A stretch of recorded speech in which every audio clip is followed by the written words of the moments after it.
আসসালামু আলাইকুম। আমি সালামান ফনিক্স। আজকে প্রায় অলমোস্ট আমার 90 কিলো রান করা হয়েছে 6 ঘন্টা 22 মিনিটে। আপনারা দেখলে বুঝতে পারবেন। তো মোটামুটি আজকে আমি 90 কিলো অলরেডি চালাই ফেলছি। তারপরেও আমার শরীরে কোনো ক্লান্তি কাজ করতেছে না। তার একটাই কারণ, আমি এখন আছি শেরপুরে, সেই ছোট্ট ছোট্ট পাহাড়ের অঞ্চল দিয়ে আমি যাচ্ছি।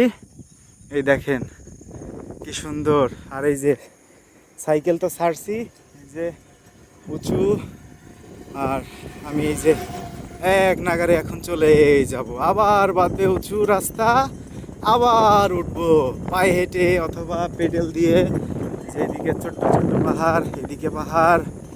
তো আজকে 90 কিলো রাইড করার পরও আমার শরীরে ক্লান্তি কাজ করতেছে না। তার একটাই কারণ, এই যে সাইকেল তো ছাড়ছি অলমোস্ট আপনার 22 স্পিড 21 স্পিড সাইকেল যাচ্ছে, পেডেল দেওয়া লাগতেছে না, মাত্র শুরু করলাম।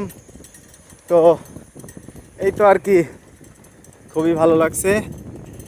তো যাচ্ছি পাহাড়ি রাস্তা দিয়ে, পাহাড়ি অঞ্চল।